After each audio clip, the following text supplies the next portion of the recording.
अस्सलामुअलैकुम, कैसे हैं आप सब। उम्मीद है कि आप सब खैरियत से होंगे और आपकी खैरियत नेक मतलूब चाहती हूँ। आज हम आपके लिए एक मोरल स्टोरी लेकर हाजिर हुए हैं, तो चलिए स्टार्ट करते हैं। लेकिन स्टार्ट करने से पहले मुझे आपसे शिकायत है कि आप लोग कहानी तो देख लेते हैं या जो भी लेसन में पढ़ाती हूँ वो देख लेते हैं, सुन लेते हैं, लेकिन वीडियो को लाइक नहीं करते। तो प्लीज़ बराए मेहरबानी वीडियो को लाइक करें, शेयर करें इसको अपने फ्रेंड्स और फैमिली मेम्बर्स के साथ, और कमेंट्स करें मुझे प्यारे प्यारे से, ताकि मैं अपनी वीडियोस को मज़ीद बेहतर बना सकूं। तो चलिए आइए स्टार्ट करते हैं। किसी ज़माने का जिक्र है कि एक बादशाह हुआ करता था। एक बार ऐसा होता है कि बादशाह जंगल में जाता है सैर के लिए। बादशाह सैर करता रहता है, घूमते हैं फिरते हैं, आखिर घूमते फिरते थक हार के वो एक जगह पड़ाव डालते हैं। पड़ाव कहते हैं एक जगह रुकने को, ठहरने को।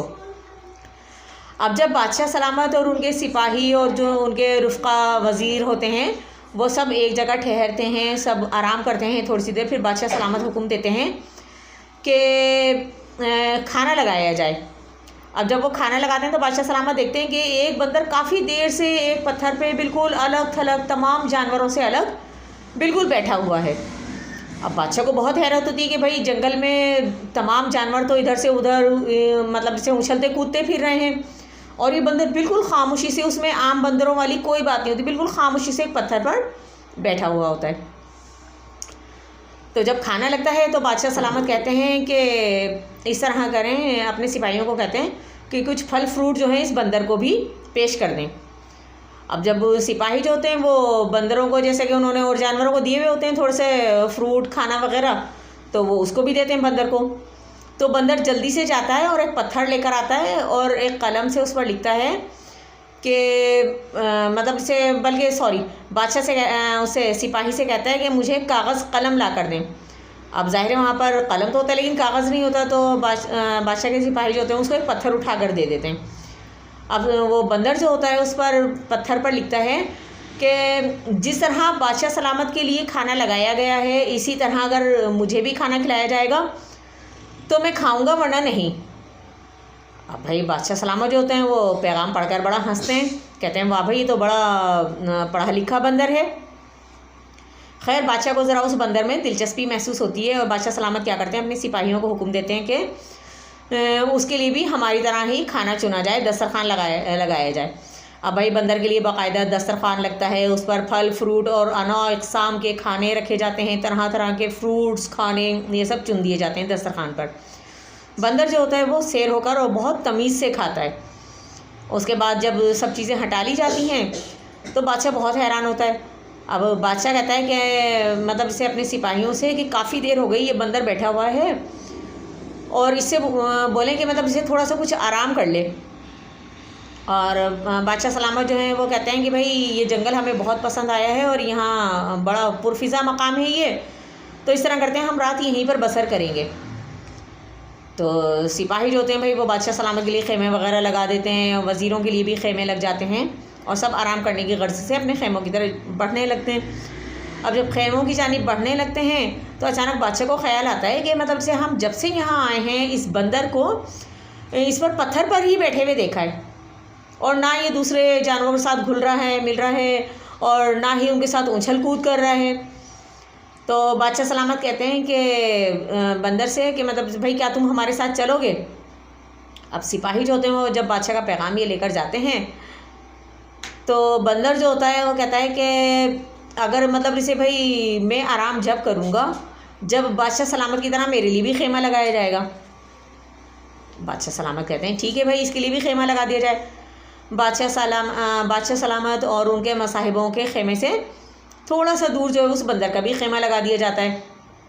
बिल्कुल जिस तरह जो आसाइशें बादशाह सलामत के और उनके रुफ़्क़ाए कार के खेमों में होती हैं वही बंदर के खेमे में भी मतलब जिससे सहूलतें दी जाती हैं। अब भाई रात गुजार लेते हैं, सुबह होती है, नाश्ता वगैरह से फ़ारिग होके बादशाह सलामत जो है वो लश्कर को चलने का हुक्म देते हैं कि मतलब से भाई अब मतलब से महल की जानिब रवाना होना चाहिए। तो बादशाह सलामत कहते हैं कि क्यों ना हम इस बंदर को भी मतलब से भाई अपने साथ लेकर चलें। तो वो बंदर से कहते हैं कि मतलब आप हमारे साथ चलेंगे तो बंदर जो होता है वो लिख कर उनको जवाब देता है कि जिस तरह जो सवारी बादशाह के लिए लाई गई है वही मेरे लिए लाई जाएगी, तो फिर मैं सोचूंगा। अब बादशाह सलामत जो है वो जब उसका जवाब पढ़ते हैं तो बादशाह सलामत एक ज़ोरदार क़हक़हा लगाते हैं और मतलब जैसे भाई कहते हैं कि बंदर के लिए भी शाही सवारी का इंतज़ाम किया है। अब शाही सवारी क्या होती है ये ज़रा गौर से सुने कि शाही सवारी होती है मतलब जैसे पहले ज़माने में बादशाह जो है वो हाथियों पर सफ़र किया करते थे और हाथी को बहुत अच्छे तरीके से आरास्ता और पैरास्ता किया जाता था और उसकी सजावट की जाती थी, उसको कीमती ज़ेवरात पहनाए जाते थे और कीमती लिबास उसको हाथी को पहनाया जाता था, जिससे हाथी की शान शौकत में इजाफ़ा हो जाता था। अब भाई उसके बंदर के लिए भी ऐसी ही शाही सवारी का बंदोबस्त किया जाता है, उसके लिए भी हाथी मंगवाया जाता है, उसको सजाया जाता है और फिर बंदर जो होते हैं वो बड़ी शान से बादशाह सलामत के। अब लोग जो हैं वो देखकर दंग रह जाते हैं। जब शहर में मुल्क में उनकी सवारी दाखिल होती है तो लोग देखकर हैरान हो जाते हैं बादशाह की सवारी को कि किस तरह से बादशाह की सवारी आ रही है और उसके साथ साथ एक बंदर भी चला रहा है और बड़ी शान से बंदर बैठा होता है हाथी के ऊपर। अब बहुत से लोग देखते हैं, हंसते हैं और बहुत से लोग जो है वो ये रश्क करते हैं कि या अल्लाह तेरी कुदरत है कि बादशाह ने देखो एक बंदर को इतनी अहमियत दी कि बंदर जो है वो बादशाह के बराबर में और मतलब जैसी सवारी बादशाह की है वैसी ही उस बंदर की है। खैर ये काफ़िला जो है वो महल में दाखिल होता है। बादशाह सलामत जो है वो उसको बंदर को अपने साथ महल में रखते हैं। तो फिर वो कहते हैं मलका जो होती है जब वो बंदर को देखती है तो बड़ा वावेला मचाती है, बहुत शोर मचाती है कि मतलब जैसे भाई आप बादशाह सलामत आप जो हैं वो इस जानवर को क्यों लेकर आ गए हैं और महल में ये बंदर जो है वो इंसानों के साथ रहेगा।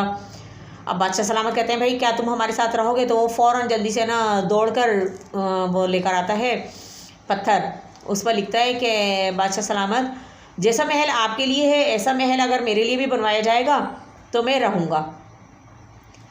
अब बादशाह सलामत के हुक्म की तामील होती है। बादशाह सलामत कहते हैं ठीक है, कल से तुम्हारे महल की तामीर शुरू हो जाएगी। अब भाई बादशाह जो है वो दिन रात मज़दूरों को लगाकर और मतलब जैसे अपने वज़ीरों की निगरानी में अपने महल की तरह ही खूबसूरत सा महल एक बंदर के लिए तामीर करवा देते हैं।